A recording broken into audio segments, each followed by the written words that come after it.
Welcome to the Fundraising Elevator, where we're all headed up. This podcast is a production of Elevate, an online learning platform for fundraising event professionals.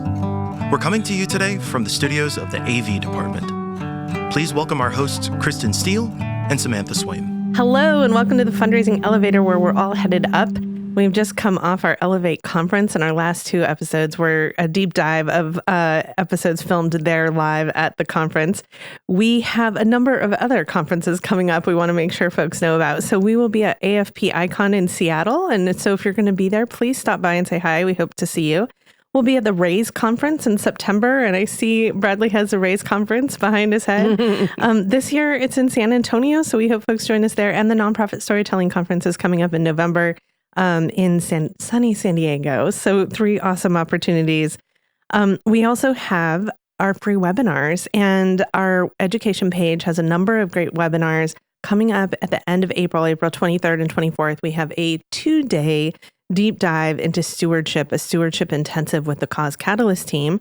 They were speakers at the Elevate conference, and our friends at Feather joined us at the Elevate conference as well. And so we wanted to invite Bradley here to talk to us from Feather and talk just big picture, like what are you seeing in the nonprofit sector? There's so much change happening so fast. So as we talk about even today, as we are sitting here, now, I am sure there's change happening. So our goal today is to talk just like what is changing, what's evolving, how strategies are changing. So we're excited to have you with us, Bradley. Thank you for joining us. Absolutely. Thanks so much for having me. Kristin, let's officially introduce everyone. Formally, officially, yeah. We're here with Bradley Martin, the Vice President of Growth Marketing for Feather, a comprehensive marketing platform for events, nonprofits, and associations. Bradley is a passionate growth marketing leader with over 15 years of experience, dedicated to helping nonprofits build deeper connections with their donors and audiences. He's spent the past several years deeply immersed in the nonprofit tech space, leveraging data-driven insights and innovative marketing strategies to cultivate lasting relationships between organizations and their supporters. I'm super glad you're here today to sort of help us get the big picture frame and what folks can be doing within that. What are some of the changes you're seeing in the fundraising landscape as a whole right now? I mean, I think, unfortunately, it feels like the elephant in the room these days seems to be the uncertainty that has come from kind of this new administration. And I just have to call it out, like the Doge and Elon Musk, kind of piece of things. Yeah. That is the thing that has really stuck with me. And, I think the tipping point for me was recently when, Elon Musk went on Joe Rogan's show. And I keep looking at the stats because it's been 3 weeks ago. It's roughly 20 million views. Wow. And there was, this whole thing that with not a lot of categorization or maybe any categorization that nonprofits are the biggest scam ever, right? Was the kind of the wording that was used. And so I feel like, for me, what I keep going back to is really this concern about there's an erosion of trust happening in the space, that is being caused kind of by all of this rhetoric that's just simply not true. Yeah. And so I think that's the thing that has been really challenging for me to watch recently. And it's taken up so much of my brain space because I think it's a thing I find myself just being, for the lack of a better way to say it, angry about, you know? And so that there's a lot of other factors I think we can go into that were happening before that. Sure. But that's the most recent thing that I can't stop thinking about. Yeah, I think it's a threat to federal funding. I think it's erosion of trust. I think that it's a constant trauma bombardment in the nonprofit sector right now that we're seeing. Well, and I mean, not only confusion, but also just sort of this paralyzation of like, cool. How do we move forward? What is this landscape? What does that look like? Well, I think that's what it feels like uncertainty is. I just recently did another webinar about this, but it feels like uncertainty is like the new normal, right? Yeah. Like it is like there's just so much moving at such fast rates of speed. It feels like sometimes it's just hard to get your footing under you, right? Yeah. And I feel like that as an individual, but also it just feels like the attack on nonprofits in the sector is just exponentially worse than just being an individual. I mean, because I think with so many people, and actually I had to take a little bit of time to educate myself on this recently, was like the grant funding piece is actually a pretty complex engine. It's not just simply that someone gets a grant from USAID and they're federally funded. It is that these grants go to grant making organizations that then have to follow a lot of processes and things to give those grants to different organizations. And it might take a couple of different decision points or moving pieces before that money gets to where it's actually making an impact. Yep. Right. But, all of this freezes up here and it just clogs up the whole system. Yeah. And there's uncertainty all the way through it. And I think that there's a lack of understanding in the general public about how complex all of that is. And also how delicate and important it is that funding gets to where it needs to be. And so I think broadly, again, this is what's just been taking up so much of my brain space recently. Well, and I think if in the numbers, it's a barrage of numbers right now, right? Depending on how you cut them. But if nothing else, what I hope people hear is just the huge volume of daily work and impact that is getting done by our nonprofit superheroes and their organizations, right? And I think if nothing else, that is my hope in a positive frame that people are seeing is the volume of work that is being done in the sector to take care of our friends and neighbors and environment and to create impact in the communities that we live in. And I'm not sure sometimes that people are aware that when you pull that out, there's a whole bunch of direct service that's no longer available for folks. Yeah, I think that's my biggest concern. And if this is probably going to be something I'm going to lean on here quite a bit. Maybe my biggest challenge to organizations that it's our time. We have to be loud now, right? Like we have to make sure that we're sharing and people understand the impact we are making, right? Like in the and how important it is that the cause does continue, and because I think the reason this takes up so much brain space for me is I don't think this is going away in the next 4 years, right? I think this is just going to continue. And I think the concerning piece is I don't think we've yet to see the downstream effects of what this rhetoric, what these decisions and things are going to do on the erosion to the trust of nonprofits. And so I think if I can hit on a couple other things that like just more broad stroke items to kind of set up the conversation is even before all of this, right? Like there's a massive shift of wealth happening in the United States, right? And I think like we're going to be producing our state of nonprofit marketing in a couple of weeks, and hopefully my team doesn't get too frustrated with me sharing some of the data beforehand.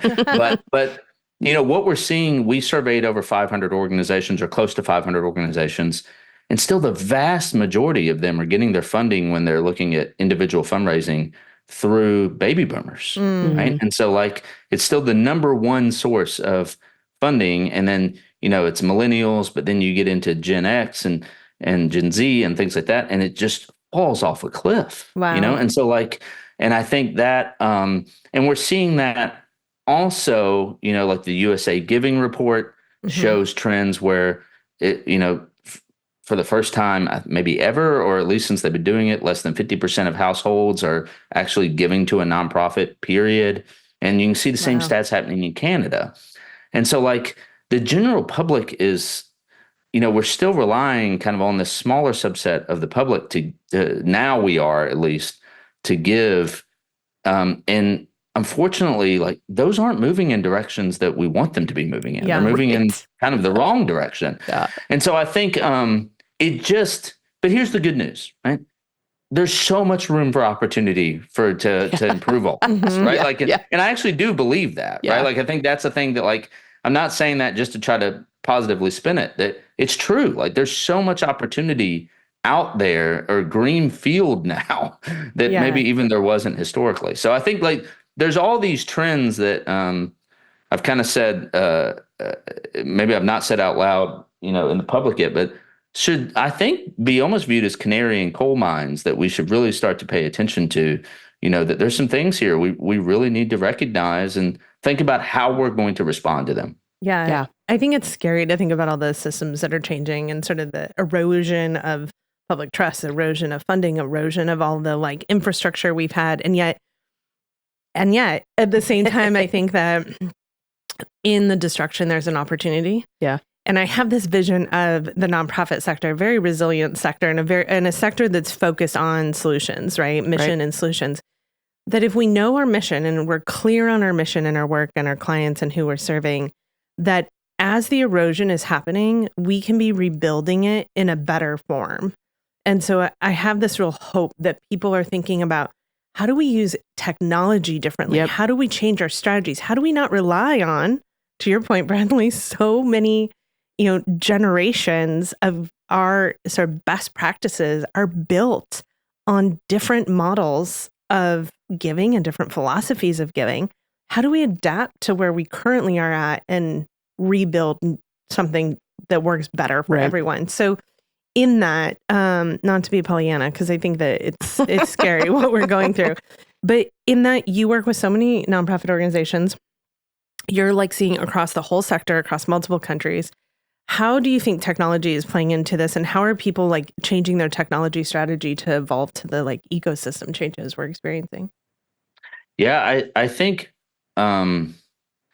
again, maybe somewhat unfortunately, the sector is kind of being dragged along by what's happening, and so I don't know that everyone wants to adopt all of the technology you should or be thinking about adopting, but I think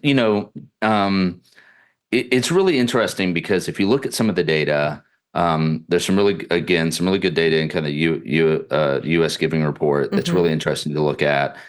But online giving is continuing to increase. Obviously, there was a big kind of spike in online giving during COVID, and there was really from a standpoint of like it was needed and necessary. But that's continued to increase post-COVID. We haven't seen a decrease back down to like rates. And then, there was a recent study, I should be able to quote this, but that 64% of donors said that they want to be able to give online. And so I think there's but it's still interesting and somewhat shocking how many organizations aren't relying on online giving and things like that as a way to drive donations or haven't improved those experiences. And so I think and then at the same time, I think kind of the dragging or the pulling force is that from a standpoint of like ad impressions, I talk to organizations about this all the time, that like we are seeing so many impressions, like the share of voice, the share of attention is just continuing to also be eroded. I mean, we're at a place to where we have connected TVs, we have, we're on social media constantly, our inboxes. This is so terrible to admit, but I have 100,000 unread emails in my personal inbox. That would cause a lot of anxiety for me, Bradley. Well, listen, there are red dot people who can't stand them. I've just given up against them. You've learned to live with them. Yes, 100%. But that's my personal inbox. I promise I keep my work inbox in a better state.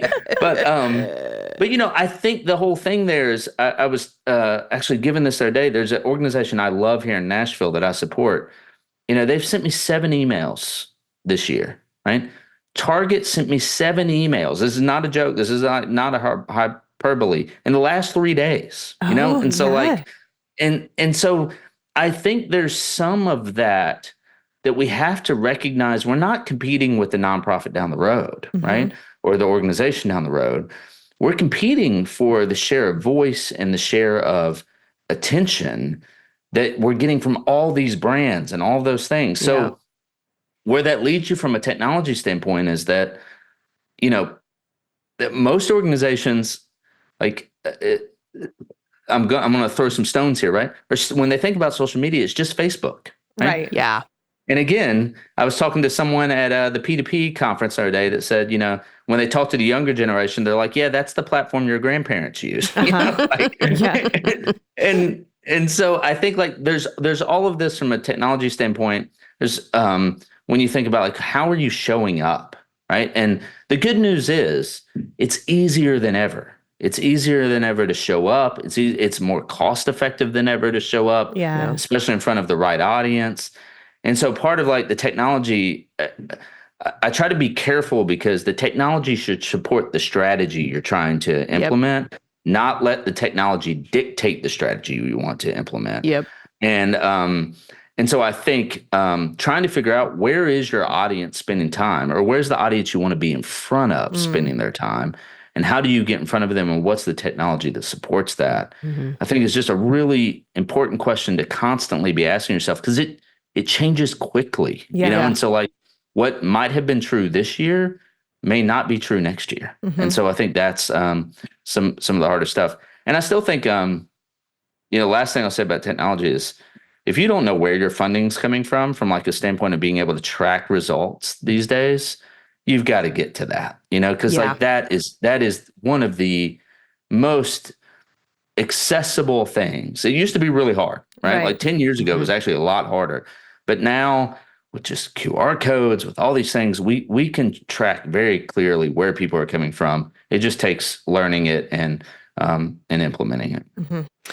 And I think this kind of runs parallel and overlap with what you were just previously talking about. I'd like to kind of dive a little bit into the generational piece a little bit more. And there are some sort of broad strokes of things that we're seeing. Correct me if I'm wrong on these, but year-over-year giving is down.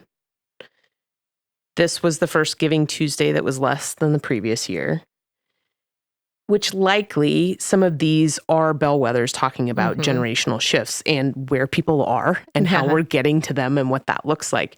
And so I'm wondering what you're seeing with regard to the shift from boomers to millennial and Gen Z and how they're giving. Where are they? What engagement looks like?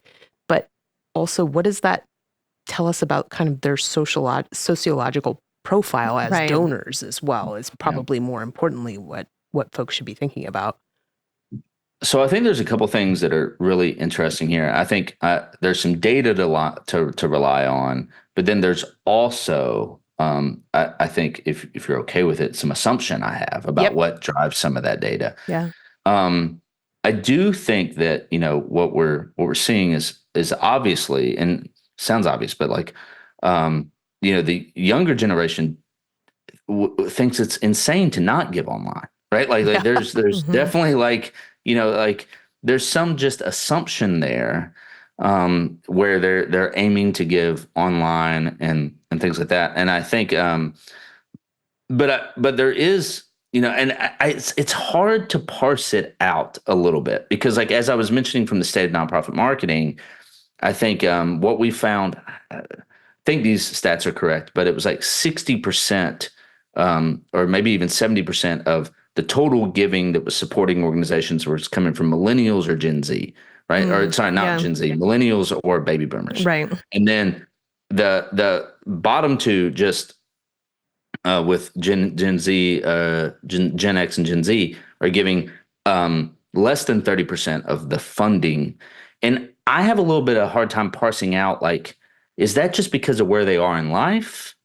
Or is that because of how we are connecting with them? And I actually went pretty deep there today trying to kind of figure out some of this data or seeing if the data lived anywhere that I could kind of figure out, like, when did baby boomers become the big givers? Is it because they do that later in life and that's just what people do? Or is that because, and so there's a little bit of this that's like trying to figure out, is like, are those younger generations, are millennials going to just equally take the place of baby boomers? And then will Gen X and Gen Z follow along in suit? Or are we making too big of a deal of it? Is that I think those are questions yet to be answered. Right. And so that's one part of it.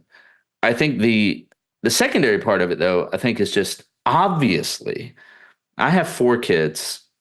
They operate differently than I do, and it's pretty obvious, and so I think some of that, I think you've just got to also, if you want to, expand your audience and reach, you have to be where those individuals are. Yeah, You have to appeal to them in a way. The opinionated side thing I want to share that I'd be really interested to see what you guys' thoughts are on this is that I've kind of talked to a lot of people about this and things like that, but like I'm concerned about the idea of major giving, right? And about how that's going to evolve as the transfer of wealth happens. Yeah. Yeah.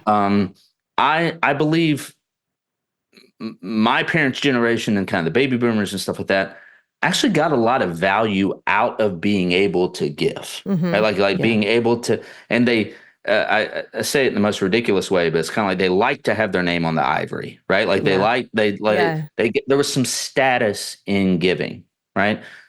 I kind of firmly believe that the younger generations care so much more about the impact and get so much more value out of the impact than they do from the feeling of giving or the status that comes with giving. Yeah.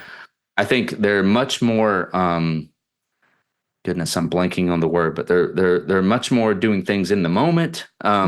And they might see something that their friend supports and goes, yeah, I want to jump on that train and support that thing too, because my friend supports that and I want to support that also. Yeah. And so I think like peer-to-peer campaigns, but I also think you see this in just the generosity of people, the young individuals being willing to, it's really inspiring to me, just wanting to help their friends out. Yeah. They support GoFundMe's. They give to things that like is kind of in some ways foreign to the older generations, because those things, not to say that people didn't support their communities, they did, but they just did it in a different way. Yeah. I think younger individuals are doing it so much more financially. They're giving a lot more, they're doing things, but they're doing those direct to people who need the help through GoFundMe and things like that versus maybe sometimes all the way through organizations. So I think it's a really interesting kind of set of challenges to think through. But I think broadly, lots of organizations spent a long time with major donors, taking them to coffee, making them feel good, like really like Stewarding. Yeah. And where I think for the younger generations, it's less about stewarding the donor and more about just showing the donors, hey, you gave me these dollars. This is the big work I went and did with it. And I still think nonprofits have a huge opportunity there. And that to me is what sounds like marketing.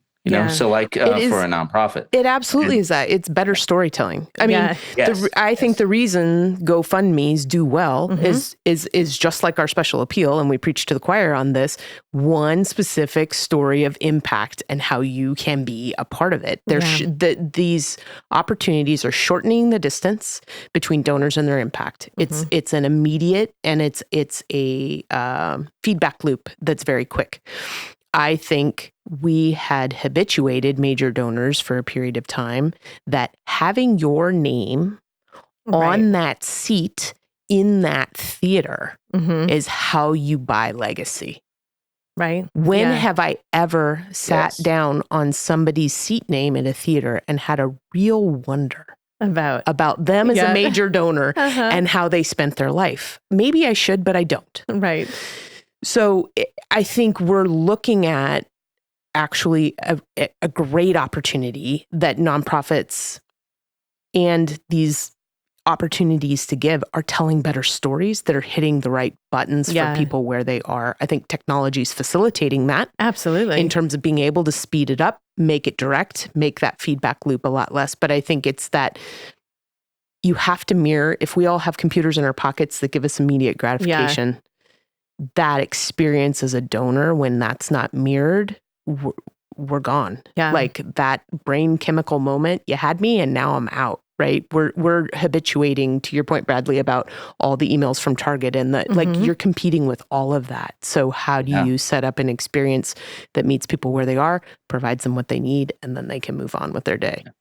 Yeah. And I agree with you. I think that the generational shift that we're seeing too is that we're teaching people how to give differently. the GoFundMe campaigns, the Venmo, I need help now, help me. Yep. That like direct to camera of like an individual talking to a TikTok where you're looking at your phone and you're looking at the individual looking back at you and they're saying, this is my need, help me. The sort of, I love that this generation, the younger generation, is so philanthropic, but they're philanthropic in a very different way. It's that like direct impact. I want to know that I'm making a difference. I don't really care about the stuff, the name, the auction package. I care about the impact and how I'm going to like, I'm giving because I want you to go fix the thing. Yes. Yeah, exactly.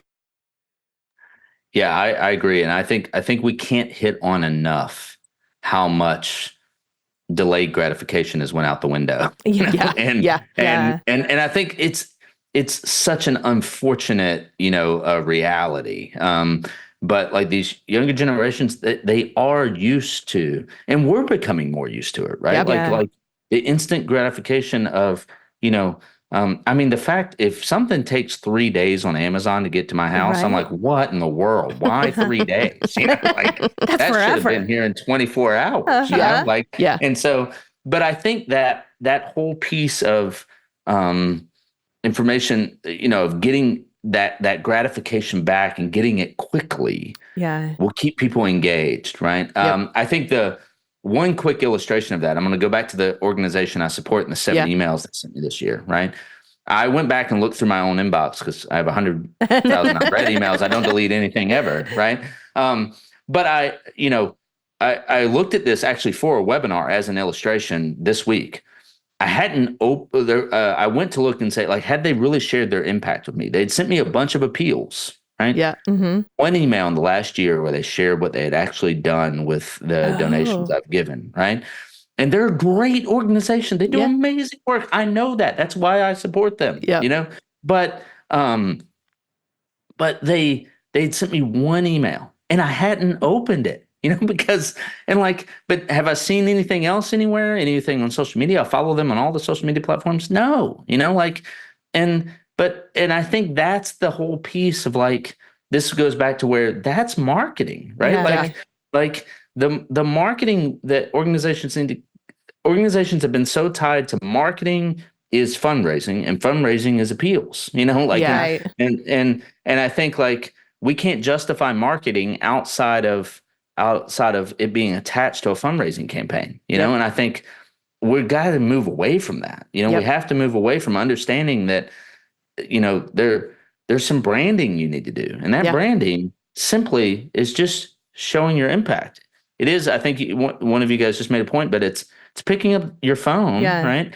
And just recording a authentic video around the work you're doing. Like if you're out in the field, if you run we work with a lot of humane societies, do a dog of the day video and post it on social media. There's just so many things you can do it doesn't have to be insanely produced. It doesn't have to be, all these things that I think we kind of hold on to, like this stuff's big and hard. The realization around all of it is that it's become really easy, and it's and it doesn't have to be overly produced. Authenticity wins, right? I think, and we're seeing that in all the social media and things like that. Well, and that consistency also makes your asks easier. Yeah, absolutely. Because you're continuing to cultivate, if not a direct relationship to your donor, at least you're continuing to cultivate your donor having a relationship to your organization and your mission and seeing your work in action. And so I think in a lot of ways, it brings the bar or whatever, the height of what you're trying to get over to get some of those donations. And I think that's where some of the Venn diagram between the generational givings can benefit from each other. I mean, you should not ask your major donor for money every time you see them or talk to them. Absolutely. This is that idea manifest in that way, right? Well, it isn't that everything I put out has to have, great, how much did you make on that? How much did that be? It's like, no. I'm taking everybody's hand and I'm bringing them through our mission all day, every day. Yeah. The question I was going to ask you next was about where should we be spending our time in light of this? But I think we're answering that. It's in that, like, in the marketing, in the storytelling we're doing, the branding we're doing. We do work with the Cause Catalyst group, which is a fractional fundraising team. And that's where they spend most of their time. They come in and look at how long has it been since you talked to your donors. And I have seen that like a simple postcard, 2 or 3 emails, a couple social media posts have changed the name of the game for an organization because they just weren't telling their story. And I think that's so important. I totally agree with that. And I think it's you can make some of this stuff pretty formulaic, right? Like it can be a pretty good formula you can follow. It doesn't have to be daunting, and you don't have to do it all at once. Yep. Just, I think, but I do think I will push on the one thing that I think so many organizations kind of check the box of sending their monthly newsletter, and go, we shared all the information in there. The thing is you got to remember is that 80% of people aren't opening that. And then for people to really hear things these days, you've got to say it to them over and over and over again. Yeah. So reusing content, using the same content in multiple places, it's okay, right? It's actually should be encouraged, because you've really got, people need to see things multiple times to actually really comprehend, understand, and receive it. Well, you said it was easy. I think in this world, nothing is easy right now. But when we come back, I want to ask more about that because I want to dive into sort of what are those ways that we can find those connection points. So we'll be right back.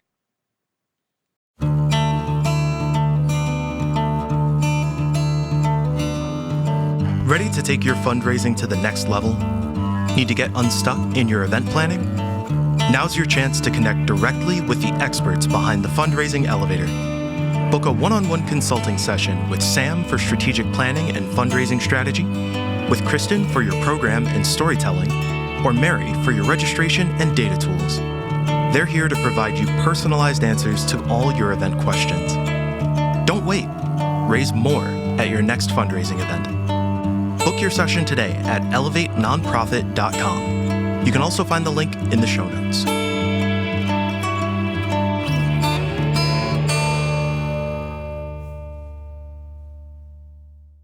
Welcome back. We are here with Bradley Martin talking about, I don't know, pretty much everything, I think. But before the break, we were talking about some of those generational shifts. Let's talk a little bit about donor personas and donating behaviors behind the different age groups, because I think this is hot topic for a lot of the organizations we're in conversation with. It's things that boards are bringing to the surface of conversations. And as we start to look at our donors at large and starting to parse them out to figure out how do we impact that. I think personas are important for marketing, right? If that's where we're spending our focus. That's exactly right. Yeah. Can you walk us through that, Bradley? I think it's kind of, it's a pretty big question. Yes. You're welcome. Which seems to be par for the course. Yeah. But I think,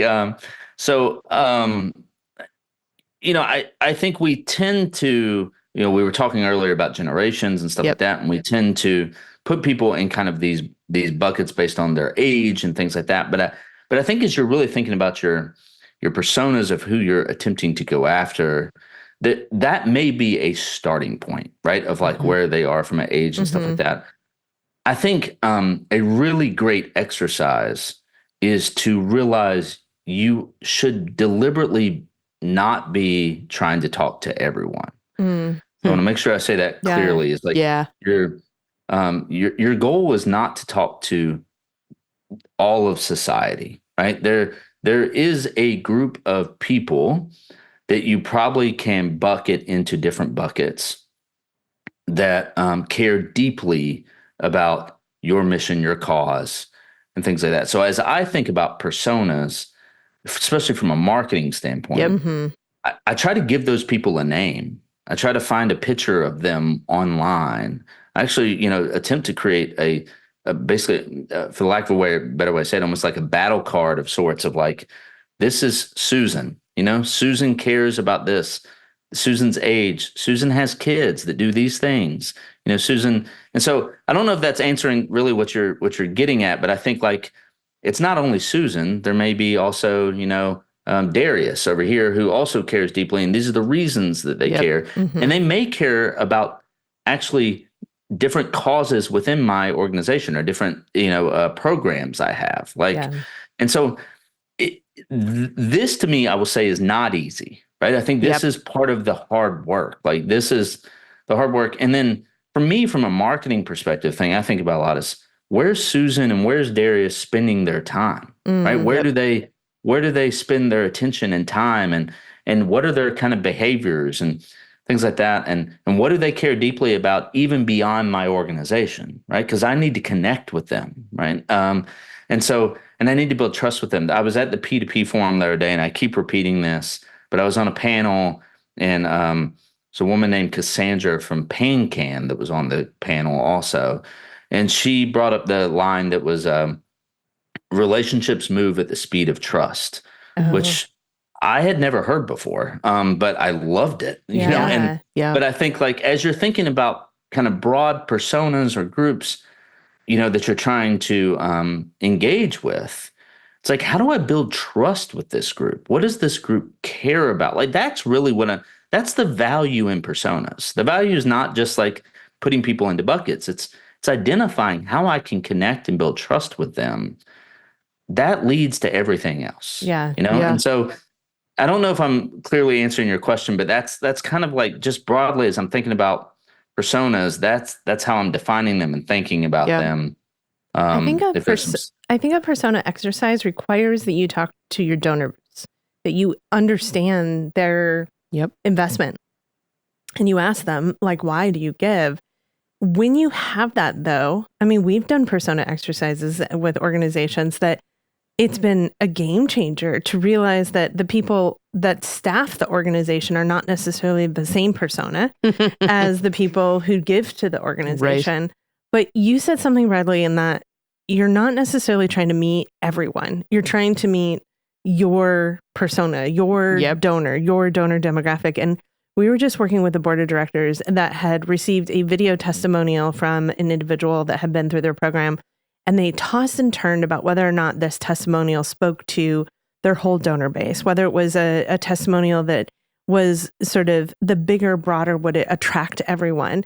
And ultimately where they landed is we're not trying to attract everyone. We're trying to attract our people. Yeah. And this speaks so much to our personas, our donors who give to our cause. Well, and I feel like there's an inherent tension there sometimes for our nonprofit friends because sometimes they're being urged more donors equals better. We should go get all the donors, all of the things. And yet retention, relationships, all of those things, those barriers of entry are diminished when you have somebody whose personal mission is already aligned with your organization's mission. Yeah.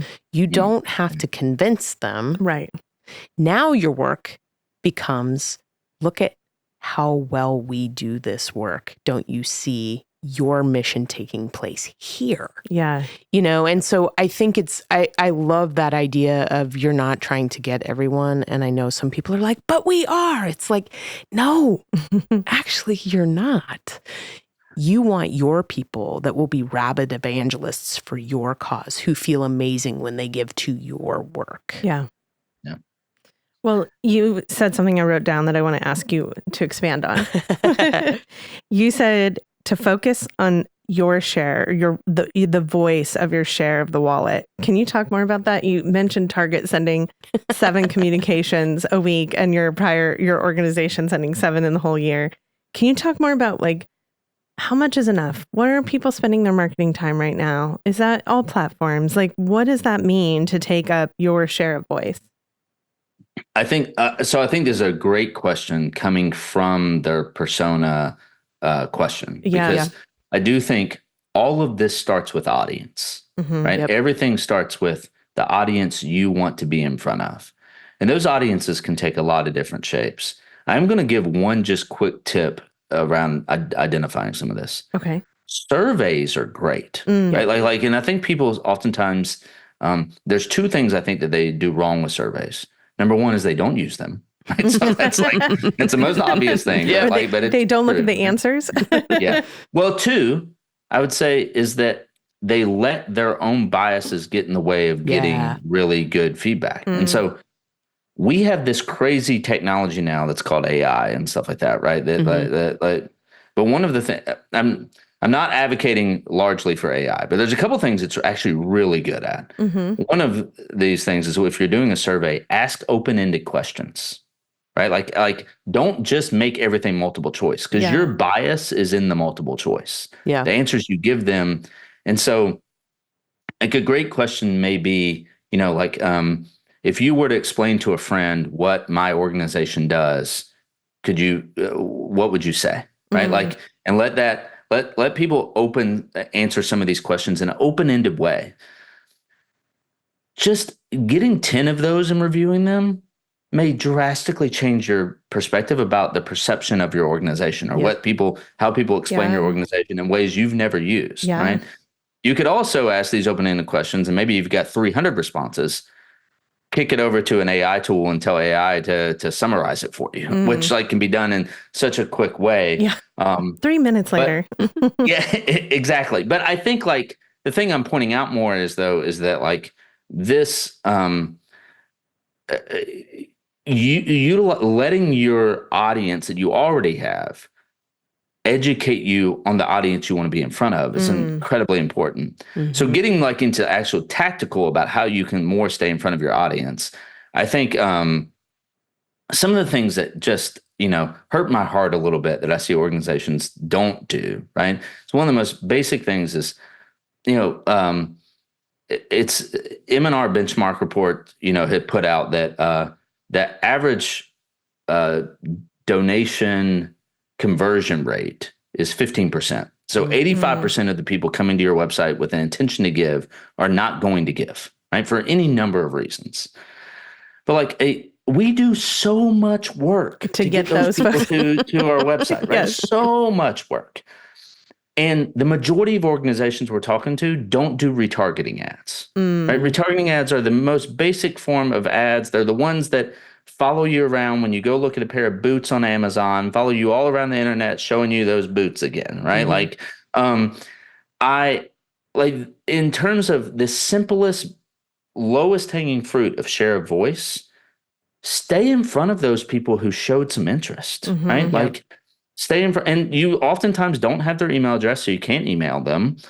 But it is super easy, and it really is easy to put some tracking mechanisms on your website. Tracking JavaScript pixels is what's called. But then you are then able to serve ads to people who did not complete that donation. And so it is the thing I recommend all the time, that if you're not doing that, that is the core audience you should want to stay in front of the most. Someone who's shown interest but has yet to take the action you want them to take. Yeah. We have to stay in front of those people. I think otherwise, from a share of voice standpoint, I think it is so important that you define the audience you want to be in front of, because you cannot be in front of everyone. Right. It's really not true or not possible. And I think, if you're trying to speak to everyone, you're really speaking to no one, right? It's kind of the thing I like to tell people. And so I think what you're attempting to do is define your audience, and then again, getting maybe that depending on who your supporters are, who your donors are, things like that, you very well may. You don't need to be on every platform, right? Like try to kind of maybe again, a survey is a great way to ask this. Is what social media platform do you spend the most time on? Maybe 60%, or maybe your largest portion is only 40%, but then you've got 40% on Facebook, 30% on LinkedIn, 30% on Instagram. Just start with Facebook, right? Start and make sure that you're in front of just grab the biggest segment and just try to stay in front of that audience there. But we can do so many correlations now with digital marketing, where we can say, not only is it people on Facebook, but they're showing this interest, they follow these topics. There's just so much in the way of targeting, so that your ad dollars or your marketing dollars can go so much further. Because what you don't want to do is waste them on individuals who do not fit in your audience or your personas at all that you be in front of.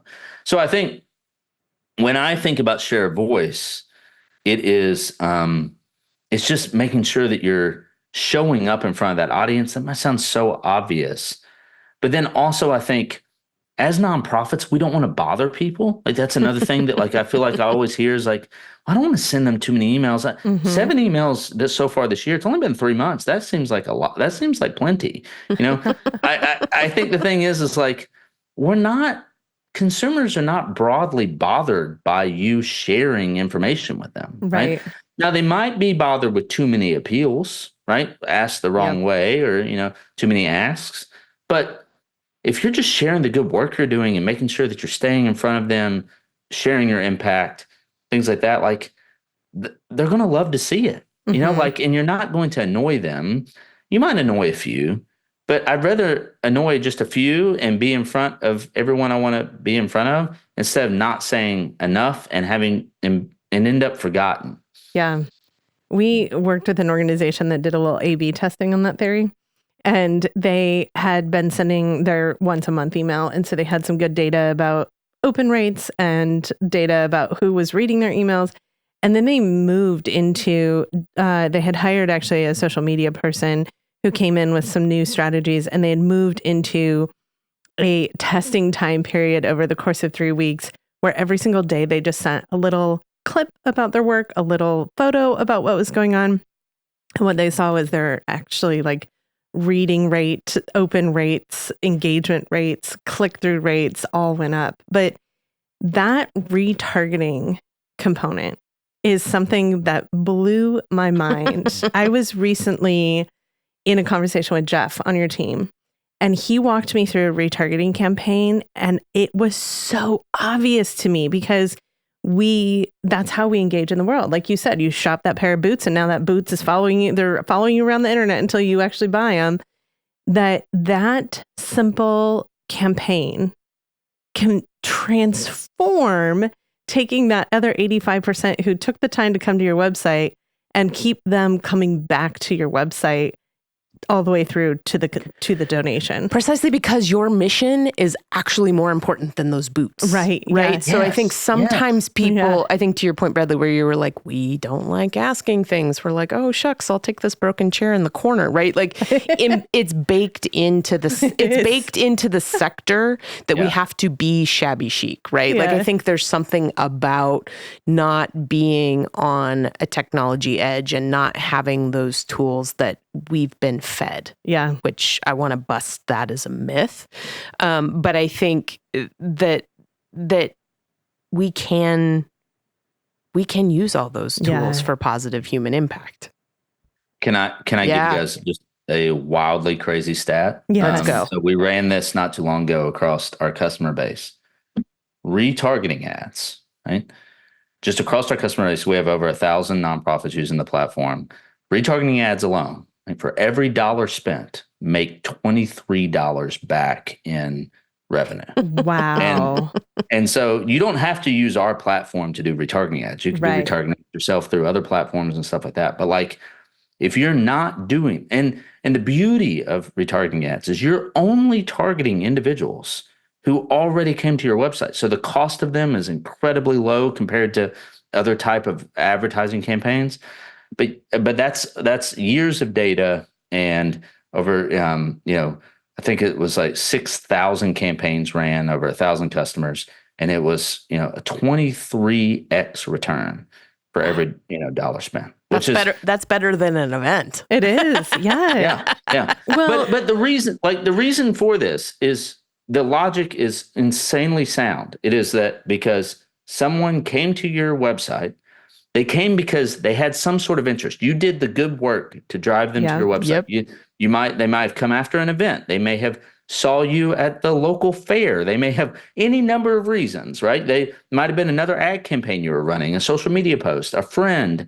They came, they checked out things, and then at that moment, they decided not to give, right? Like maybe it's because they didn't have their wallet in their pocket. Maybe they were at work. Maybe like it's any number of reasons that they didn't give. Maybe their kid, distracted them, or whatever. Yeah. But here's the thing, right? They're going to go away from that. It's your job to remind them to come back, right? Like, and I think that's the thing that sometimes gets lost is just because they came the first time doesn't mean they're going to come again. we have to stay in front of them. We have to remind them that we're here and we're doing great work, and and you can be part of that great work. Yeah. I want to take a pause and go back to that easy button, because you just threw down some incredible stats and knowledge about something that you keep saying is easy to do. And yet I think that a lot of folks in the sector think of like digital marketing. Yep. As I boosted my post on social, on Facebook. Yeah. So Feather is a tool. Yeah. And I want you to talk about that tool, but I want you to talk about helping the novice who has never totally understand why the boots follow them around the internet. I just learned why the boots. Tell us a little bit about how Feather as a technology tool can be the easy button, or help us to meet people where they're at, bring them back to the site, get in front of people. Like all the things we've been talking about. I think you sit on this like gold mine. So can you talk a little bit about that as a sort of resource for folks? Yeah. Well, the reason I say that it's easier than ever, or easy, is because a lot of this used to not be very easy, right? And so I want to try to break down why I believe it's easier. Maybe easier is the right word. Okay. I don't expect everyone to understand all of the pieces, but it's easier because, let's say 10, 15 years ago, if you wanted a really well-designed website, you had to pay someone to design a website, and they had to like actually use HTML and code and stuff, right? They had to like do things that were it was truly a foreign language to someone like me, right? I'm not a coder. To all of us, right? Probably everyone listening to this podcast, it's a foreign language. Now, almost every website's built on a platform, right? Yep. And those platforms have the ability to plug in a tool like Feather. So Feather, just has a little bit of code and it says add it into the head of your website. Well, on the website, it'll say, or on the website builder tool, right? It'll say header code, and you can just add it there. And there's like if you're using Wix or you're using any WordPress or any number of these tools, to add that little code is incredibly easy now. And so if you're at a Facebook retargeting pixel, you can do retargeting with Facebook, or LinkedIn, you can do retargeting. There's all these little, but they give you the code, and then they give you very clear instructions about where to go add it in your website builder. That's one of the fundamental reasons I'm saying this is easy. Yeah. Because 10 to 15 years ago, I had to call my web developer and go, hey, can you add this? And it says this thing that's called the header. Like, I don't know what that means. Can you add this in there? Because I remember doing that. Yeah. I remember, talking to at the company I worked at. And so now those connection points are so much. It's actually easy for the novice to be able to do the things the system's telling them to do. So that barrier has been drastically decreased, right? I think the other piece to this is that if you used to want to market, right, and you had to do like big buys of things, like you would have to go buy an ad placement in a newspaper. You would have to go buy a TV ad. So marketing and advertising feels big and expensive. You'd have to get creative created. You had to do all these things, and it felt things like Canva's right there. Yeah. Right? It's dirt cheap. Well, and for nonprofits, it's free. You get a pro account for free if you just verify that you're a nonprofit, right? But there's templates galore in that thing. And if you can't figure it out, you can pay someone on a platform like Fiverr or any of the other pickup platforms to design you something for just a little bit of money. $100, you could get a great set of ads created, And so I'm pointing all of this out because like it's all easier. And then from an actual cost of entry to run retargeting ads in Feather, your minimum spend is $5 a month, right? That's not going to get you very far, right? Let's just be clear, and I want to also be clear, if you spend $5, whatever the 23X is of that, $115 maybe, it's not what you're going to get, right? Like you actually have to fund it to get to those numbers. But the thing I wanted to point out is that like you can test these things, you can try them out. You can you don't have to go make this huge commitment that I'm going to spend $10,000 on a local TV ad or $5,000. You can. The barrier to entry of being able to go try some of these out, track some of the results, is so low now, and so that's where that's the reasoning behind easy. I do have one cautionary tale though. Okay. Right? And that is to not test something once, not get good results and say that doesn't work for us. Right? Because I also hear this a lot, and we hear this as a platform a lot. Well, like, we tried that ad campaign, it doesn't work for us. Yep. You tried one variation of that ad campaign. Like maybe you had the wrong messaging. Maybe you had the wrong audience dialed in. Maybe any number of things. Beyond the shadow of a doubt, digital marketing and advertising works. Right? That's why the largest companies in the world do it and spend billions of dollars doing it. Just because it didn't work once, I wouldn't just throw it out as a tool that doesn't work for your organization. Right. You might need to do some more optimization. So I always want to be cautious because I hear it from organizations fairly often. That's like, well, that type of campaign doesn't work for us. And I'm like, well, maybe it's possible that it just didn't work this one time because we need to try something different. Yeah. Well, in the good news category of all of this, because of the ease that's being created, because of the acceleration of technology, the cost of failure in those tests is so diminished compared to what you were just talking about, the one shot of the TV ad you had. Who does TV ads unless, it's part of a sponsorship package? Billboards. No, like the amount of money that used to get spent on some of these things that we actually couldn't really tell if they impacted a damn thing. And now you have the data. You have metrics at your disposal. Like at the very least, if you are not on the back end of those 7 newsletters you are sending out to see what your open rate is, what clicks, what's happening, that they're telling you. Donors are telling you every day what they want to see and hear from you. So it's not just pushing it out there and waiting for money to come in. It's a bigger conversation, and all of these marketing tools make understanding that conversation on your side of the coin so much easier. Yeah, Bradley just used the turn the dial on your messaging. I think of digital marketing or marketing right now in general as that, like you're sitting in front of a panel of dials and what can you shift and adjust and keep tracking? Because now, like you said, my first fundraising job, I used to buy billboards. And I had no idea people saw those things. Like they're at 50 miles an hour. You also used to buy digital ads by the millions of impressions, and you would have to pay, like, pre-purchase the 10 million impressions you want before you got any feedback on the results. Right. Yeah. I do want to add one other thing to this, though, and that is that, yes, we have more metrics and everything at our disposal than ever, right?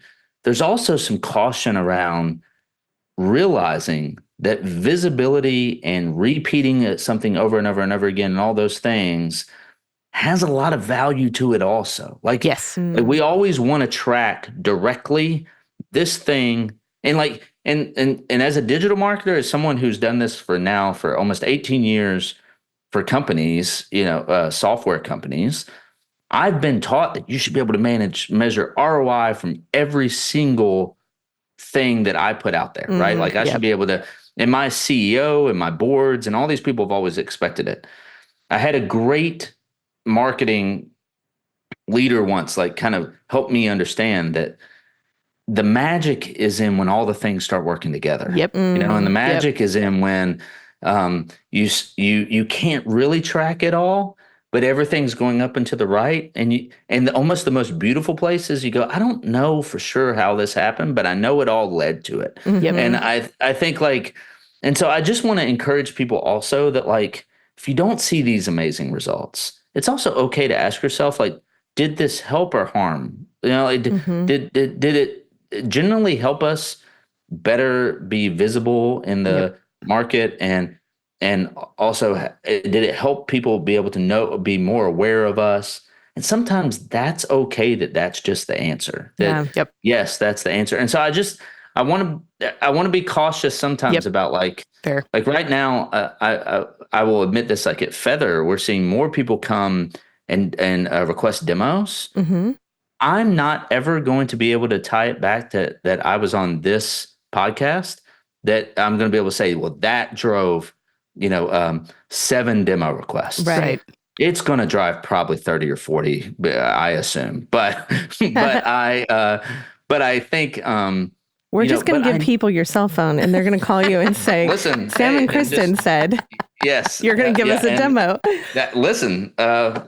I'm open to it. Maybe not totally, but I'll create a Google Voice number for that. But no, but I think, but I think this is absolutely great for Feather that I'm here, right? Like, and so I think those kind of things, it's just realizing sometimes that visibility and brand awareness is very important. Yeah. And it adds to, but that is marketing. And sometimes there's dollars you have to put behind it. Yep. The number one thing that's the most frustrating for me is that organizations will say, we don't have money for marketing. Yeah. And I'm just like, well, are you fundraising?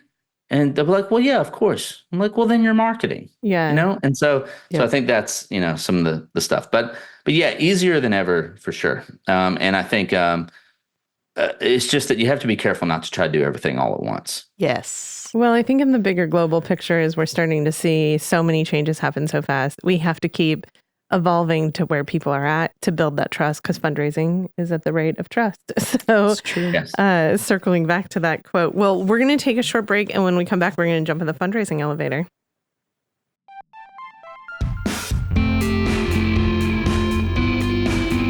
Are you ready to engage supporters and grow your base with your own podcast?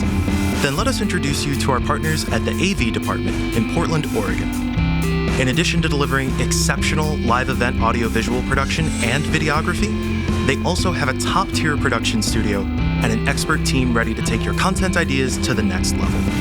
Contact the AV department to schedule a consultation and start bringing your podcast vision to life.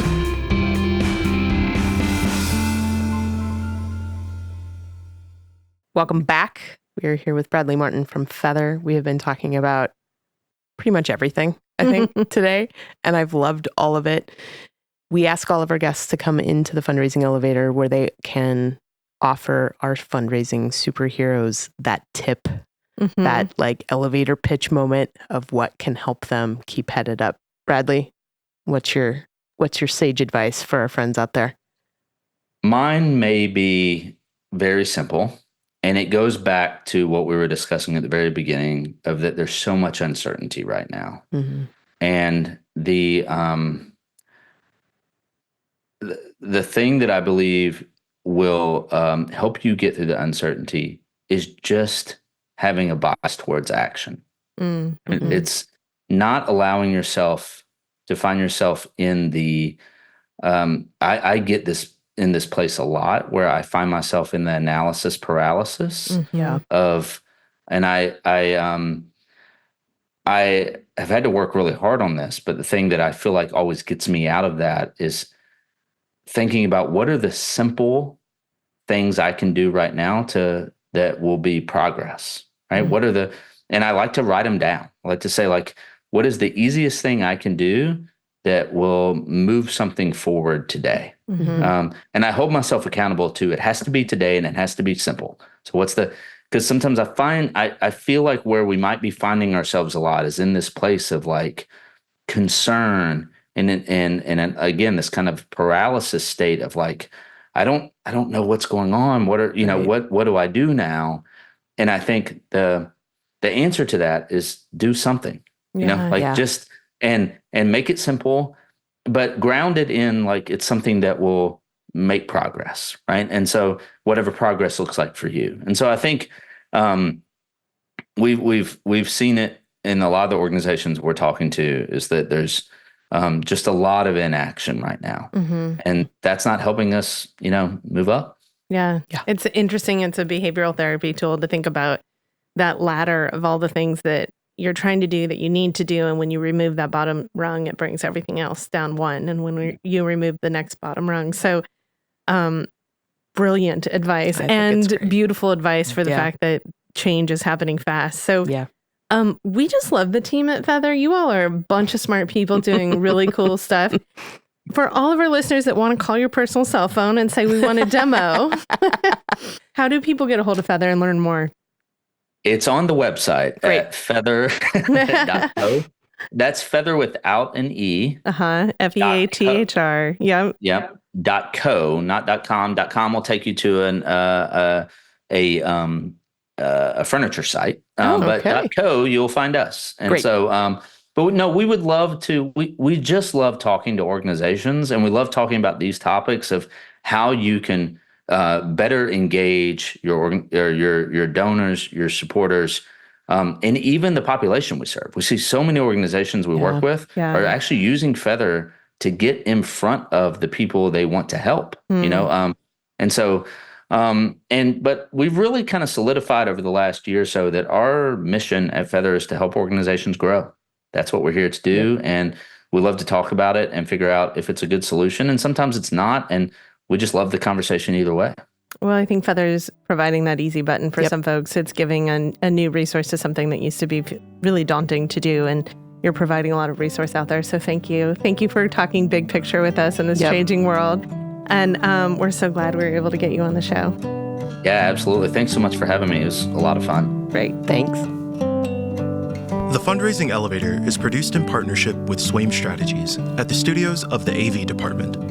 The program is produced and directed by Steve Osborne, with audio engineering and original music by Dwayne Anderson, Heidi Christensen, and Adam Breeden. Video production by Shannon Doran. Graphic design by Pendulum Creative Group. Marketing by Lisa Aragon. Support from Mary Elizabeth, Todd Campbell, John Lyles, and Andy Dowsett. And voiceover by Josh Boykin.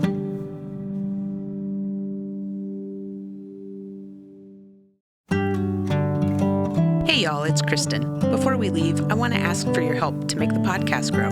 If you enjoyed what you heard today, please like, follow, and subscribe to the Fundraising Elevator. And if you're getting a lot out of the show, share it with a friend. Leave us a review. These things help make sure that the podcast continues heading up. Thanks so much for being here and tuning in.